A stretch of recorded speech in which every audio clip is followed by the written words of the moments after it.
My name is Olivia Bennett, and I never thought I'd be thrown out of my own grandmother's funeral. But there I stood, in my black dress, watching my so-called family slam the door in my face. The worst part, I was the only one who truly knew Grandma Rose. Growing up, I was always different from the rest of the Bennetts. While my cousins Sophia and Marcus chased prestigious degrees and corporate positions, I preferred spending time in Grandma Rose's antique shop, learning about vintage treasures and forgotten stories. "You have an eye for value, Olivia," Grandma would say, teaching me how to identify genuine artifacts from replicas. Not everything that glitters is gold, and not everything valuable shines. My parents never understood our bond. "You're wasting your time with old junk," my mother would scoff. "Look at Sophia, already a junior executive at 25. And Marcus with his MBA from Harvard." But Grandma Rose saw something in me that nobody else did. While my family measured success in degrees and bank accounts, she taught me about legacy, integrity, and the true meaning of wealth. The Bennetts weren't always about corporate ladders and stock portfolios, she'd tell me, her eyes twinkling. We built our fortune by understanding value, real value, in things others overlooked. I didn't know then that those lessons would become my greatest inheritance. The day Grandma Rose passed, something in my family changed. The thin veneer of civility cracked, revealing the ugly greed beneath. They couldn't even wait until after the funeral to start fighting over her estate. The antique shop must be worth millions, Sophie declared during the wake, her voice carrying across the funeral home. "All those rare pieces she's collected over the years." Marcus nodded, already calculating. The real estate alone in downtown Boston, prime location. We could sell it to developers.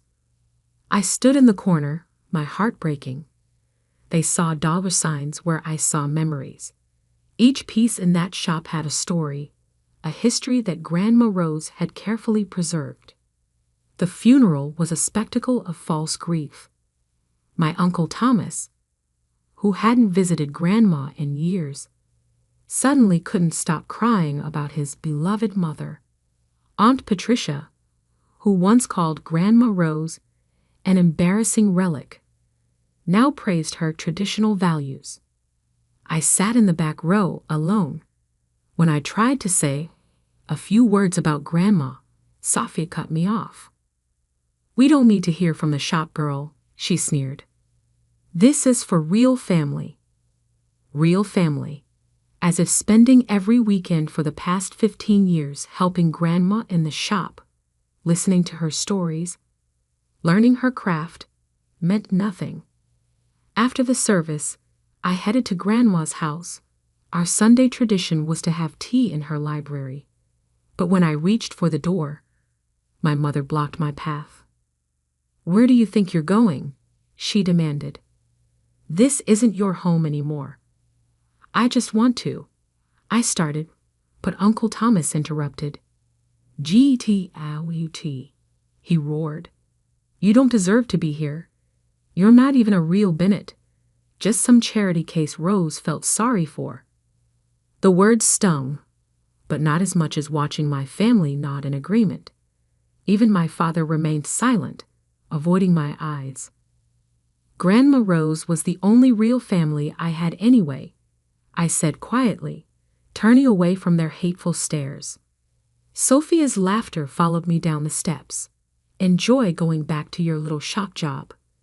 Some of us have real careers to manage." They had no idea that Grandma's shop cleared 7 figures monthly in online rare antique sales. She had modernized the business years ago, building a global clientele while maintaining the quaint storefront as a cover. But I kept that knowledge to myself, just as Grandma had taught me. 2 days later, Mr. Harrison, Grandma's lawyer for over 30 years, called an emergency meeting to read the will. The entire family gathered in his mahogany-paneled office, already dividing the spoils in their minds. I almost didn't go, but something in Mr. Harrison's voice when he called, a hint of satisfaction, made me curious. I arrived last, taking a seat near the door. Sophia and Marcus sat front and center, while my parents and aunts and uncles filled the expensive leather chairs. The tension in the room was thick enough to cut with a knife.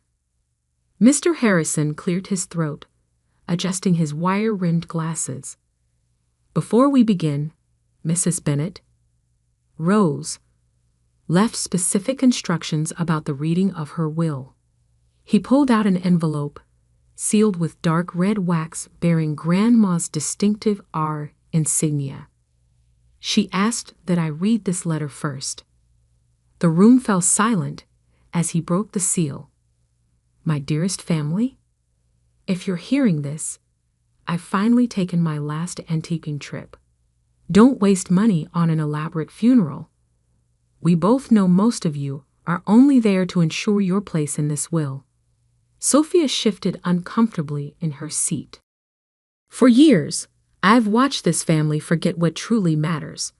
You've replaced values with valuations, character with careers. You've become so focused on status that you've lost sight of substance. But one person remembered. One person understood what I was trying to preserve wasn't just a collection of antiques, but a legacy of understanding true worth." My heart pounded as Mr. Harrison continued reading. "To my family who measures success in dollars, congratulations. You're about to learn exactly how much you've lost." He set down the letter and picked up the will itself. The room held its breath. "To Sophia Bennet, Marcus Bennet, and all other grandchildren except Olivia, I leave the sum of $1 each." The explosion was immediate. Sophia jumped to her feet, her face red with rage. Marcus started shouting about contesting the will, but Mr. Harrison wasn't finished. "To my children, Thomas, Patricia, James, and Elizabeth, I leave my collection of family photographs so you can remember when you still knew the value of family." My father, James, slumped in his chair, while Uncle Thomas turned purple with fury. "This is a joke," Aunt Patricia screeched. "Where's the real will?" Mr. Harrison held up his hand for silence. And finally, every head turned toward him. "To my beloved granddaughter Olivia, who understood that true wealth isn't measured in bank accounts, but in the richness of character, I leave the entirety of my estate, including but not limited to Bennet Antiques International, all associated real estate holdings, my personal collection, and all business interests under the Bennet Group umbrella." The room exploded into chaos, but I barely heard them. My eyes were fixed on the next line Mr. Harrison was reading. "Current total valuation, $4.8 billion. I felt the blood drain from my face as the number registered. Billion. With a B. "This is impossible," Sophia screamed. She ran a dusty antique shop. Mr. Harrison smiled for the first time. Actually, Mrs. Rose Bennet was one of the most successful international antiquities dealers in the world. The shop was just the tip of the iceberg. He turned to me. "Miss Olivia, your grandmother left instructions to meet privately to discuss the full extent of your inheritance. Shall we say tomorrow morning?" I nodded, still unable to speak. As I stood to leave, my mother grabbed my arm. "Olivia, sweetheart, we need to talk about this as a family." I gently removed her hand. "Family? You threw me out of her funeral 2 days ago. Remember?" The look of desperate calculation in her eyes made me sick. I turned to Mr. Harrison. "Is there anything else for today?" He shook his head. "The rest can wait until tomorrow." As I walked to the door, I heard Sophia's shrill voice. "This isn't over. We'll contest it. I paused, my hand on the doorknob, and looked back at my family. These strangers who shared my blood, but had never shared my heart.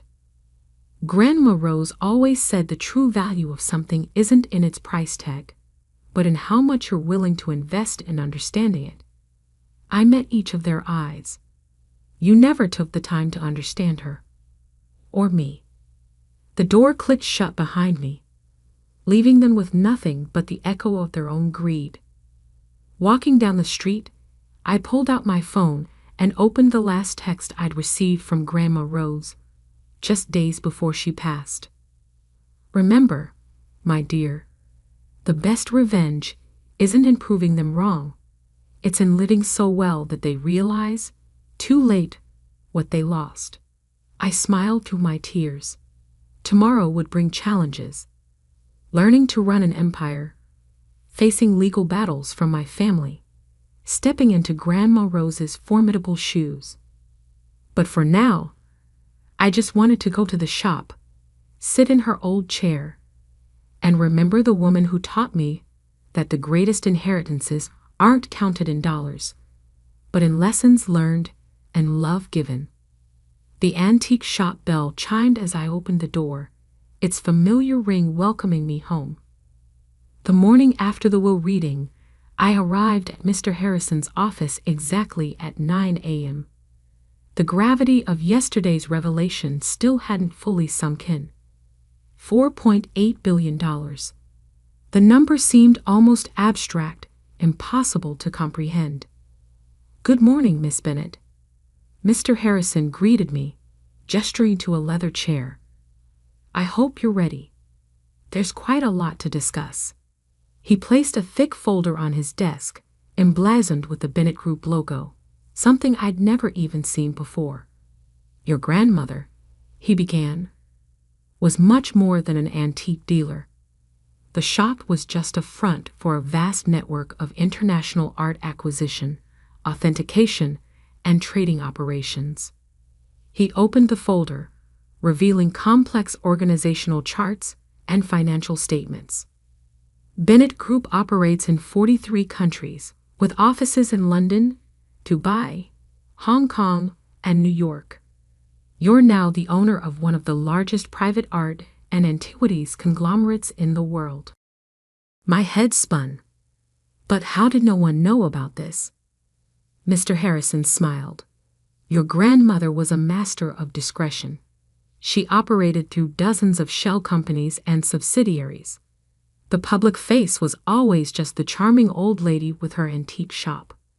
He pulled out another document. "She left this for you. A letter explaining everything." With trembling hands, I opened the envelope. "My dearest Olivia, if you're reading this, you've just discovered that your eccentric grandmother wasn't quite what she seemed. Don't be angry that I kept this from you. Secrecy was necessary, not just from the family, but from the world. The Bennett Group isn't just about buying and selling antiques.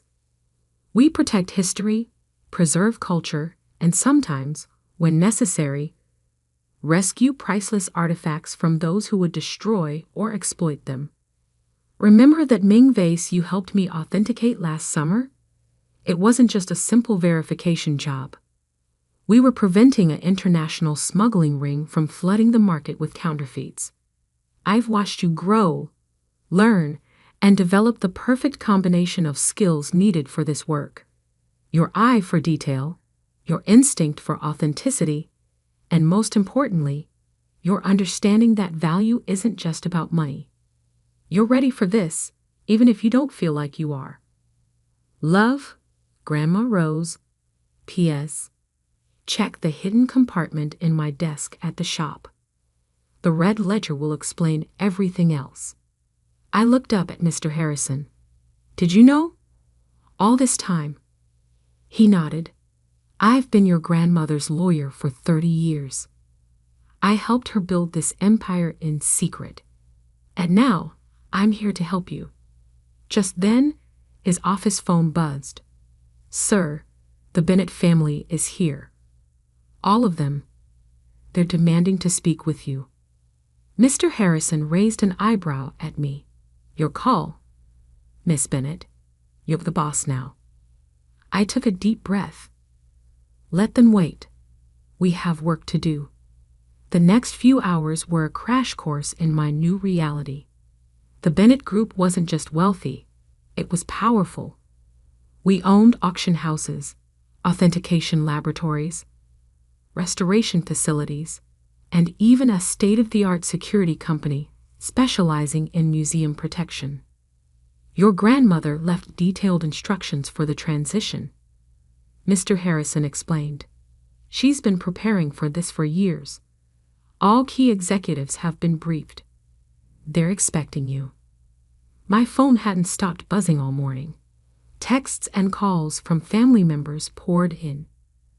Mom, Olivia, please be reasonable.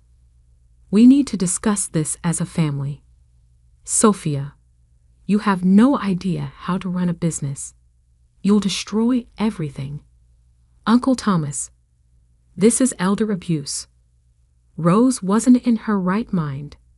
I silenced my phone and focused on the documents in front of me. That's when I noticed something interesting in the financial statements. Mr. Harrison, these numbers. Sophia's company, Bennett Tech Solutions. We own 60% of it. He smiled. Your grandmother was quite strategic. She's been quietly acquiring controlling interests in all your cousin's businesses over the past decade. They just never knew who the real investor was. I sat back, stunned. So you now control not just the Bennett Group, but also majority stakes in Bennett Tech Solutions, Marcus's investment firm, and your Uncle Thomas's real estate empire. The irony was almost too perfect. All those years they'd looked down on me for working in that dusty old shop. They'd actually been working for Grandma Rose, and now for me. A knock at the door interrupted us. Mr. Harrison's assistant looked apologetic. I'm sorry, but they're getting quite insistent. Mr. Thomas Bennett is threatening to call the police. I stood up. It's time to face them. Walking into the waiting room felt like entering a lion's den. My entire family sat there, faces twisted with rage and desperation. Finally, Uncle Thomas boomed. This farce has gone on long enough. Sophia jumped up. We've already called our lawyers. We're contesting the will on grounds of mental incompetency. I held up my hand for silence. The gesture, so reminiscent of Grandma Rose, actually made them pause. Before you waste money on lawyers, there are some things you should know. I turned to Sophia. Bennett Tech Solutions received $100 million in investment capital last year through Phoenix Ventures. Did you never wonder who was behind that fund? Sophia's face went pale. And Marcus, that mysterious angel investor who saved your firm during the market crash. That was Grandma Rose. Marcus sank into his chair. Uncle Thomas, remember when you almost lost everything in 2020? Who do you think bought up your debt and negotiated with the banks? The color drained from his face as realization dawned. Grandma Rose didn't just leave me an antique shop. She left me controlling interest in everything, including your companies. The silence was deafening. My mother stepped forward, her voice honey-sweet. Darling, this is exactly why we need to handle this as a family. You need our help to manage all this. I met her eyes. Like you helped me at the funeral, or when you threw me out of Grandma's house. We were emotional, she pleaded. You have to understand. I understand perfectly. You thought I was worthless because I didn't fit your definition of success. Now that I control the purse strings, suddenly I'm family again? I picked up my bag and headed for the door. Mr. Harrison will be in touch with your respective boards of directors. I suggest you all focus on running your companies well. I'd hate to have to make any management changes "You can't do this," Safia shrieked. "You don't know the first thing about business." I paused at the door. "No, I helped build a billion-dollar empire right under your noses, and none of you even noticed. Imagine what I can do now that I don't have to hide." The door closed on their stunned faces. Outside, my phone buzzed with a text from an unknown number. Opening it revealed a photo. Grandma Rose standing in front of an impressive building in London. Another text followed. "Welcome to Bennett Group HQ, Miss Bennett. The executive team is ready for you whenever you'd like to begin." I smiled, remembering all those lessons in the shop, all those hours learning about authenticity and value. Grandma Rose hadn't just been teaching me about antiques. She'd been preparing me for this moment. Time to show the world what the real Olivia Bennett could do. The first 6 months leading the Bennett Group taught me more than a decade of working in the antique shop. Though I now understood that every lesson Grandma Rose had given me was preparation for this moment.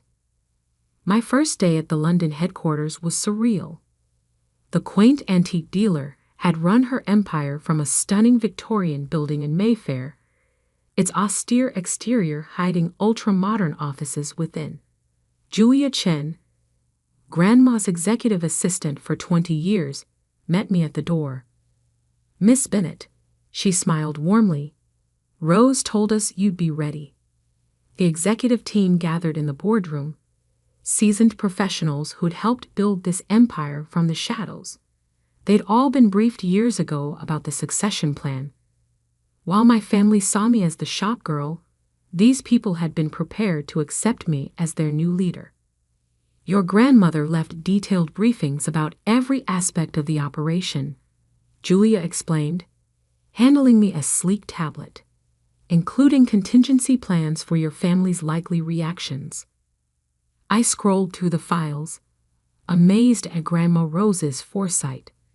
She'd anticipated everything, from Safia's legal challenges to Uncle Thomas's attempts to undermine my authority.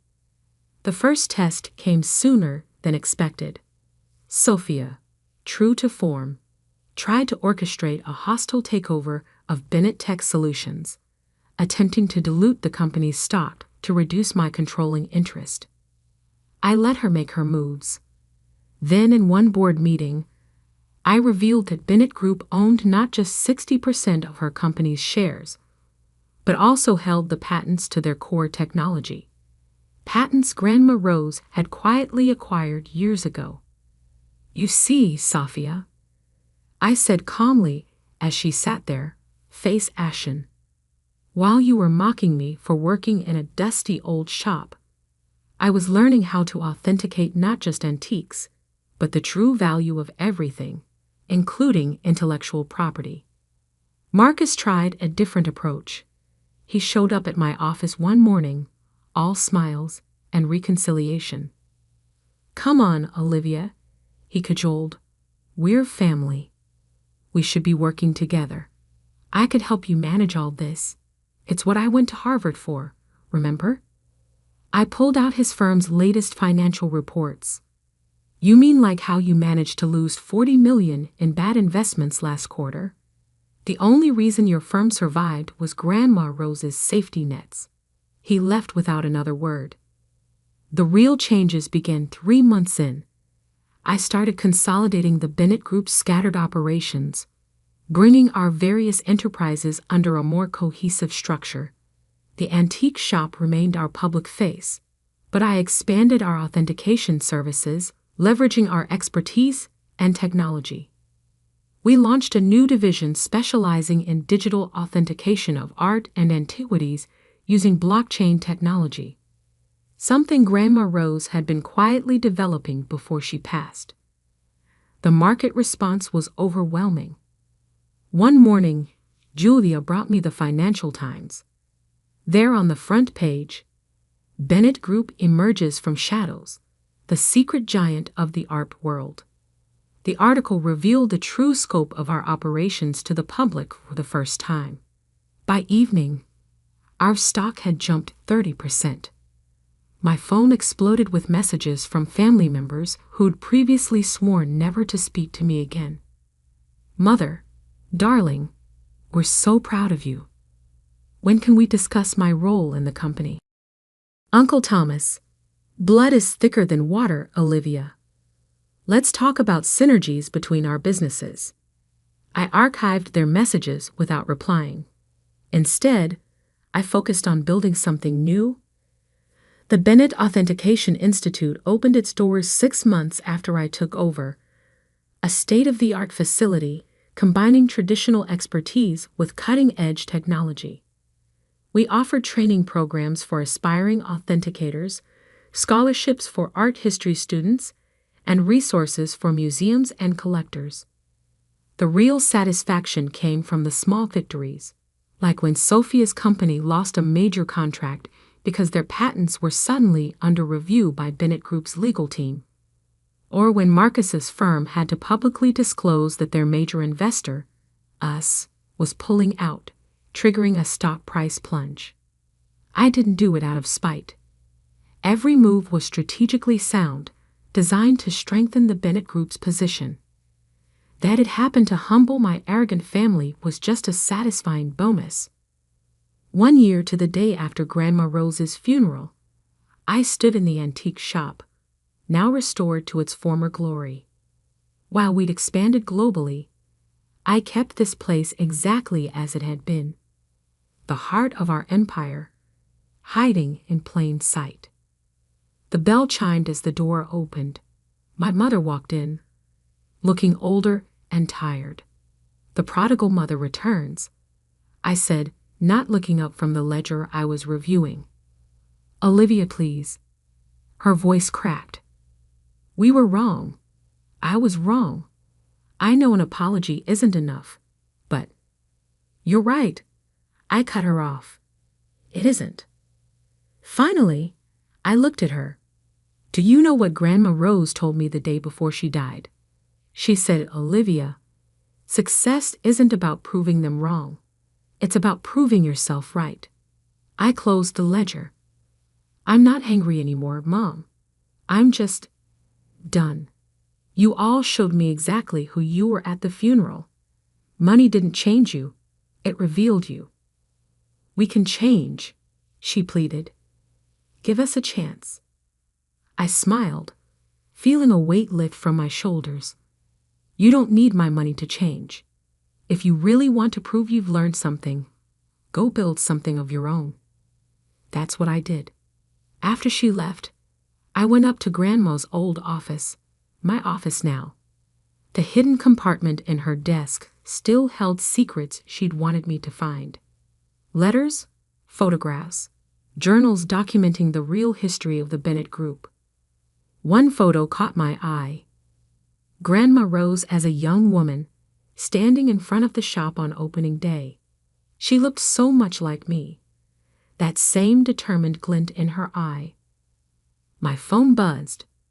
Julia with updates about our latest acquisition. Bennett Group was now worth close to $7 billion. The shop's bell chimed again downstairs, probably another customer looking for hidden treasures. I smiled, remembering how it all started. The family that threw me out had bought the antique shop was nothing. They never understood that real value isn't always visible on the surface. Sometimes the greatest treasures are the ones others overlook. Grandma Rose had built an empire by understanding that. Now it was my turn to carry that legacy forward, on my own terms. The shop's bell chimed again. Time to get back to work. After all, there were still so many treasures waiting to be discovered, so many stories waiting to be told. And this time, I was writing my own story. The next week, I received an invitation to speak at Harvard Business School. The topic? Hidden Empires, the art of building success in plain sight. I thought about declining, but then I remembered Grandma Rose's words. Sometimes the best revenge is showing them exactly what they missed. I accepted the invitation. Sophia and Marcus would be in the audience. Harvard alums, of course. They'd have to sit there and listen as their failure of a cousin explained how she'd been running circles around them for years. But more importantly, I'd tell the story of a woman who built an empire not through ruthless competition or fancy degrees, but through understanding true value in art, in business, and in people. The antique shop's bell chimed one last time that evening. I looked up to see Julia standing there with a familiar twinkle in her eye. "Miss Bennet, the London office just called. They found something interesting in the archives. Something your grandmother left for when you're ready." I smiled. Even now, Grandma Rose was still teaching me. "Well then," I said, reaching for my coat, "let's go see what other treasures she left for us to discover." After all, that's what the Bennett Group was really about. Finding value in the overlooked, beauty in the forgotten, and strength in being underestimated. Just like Grandma Rose had taught me.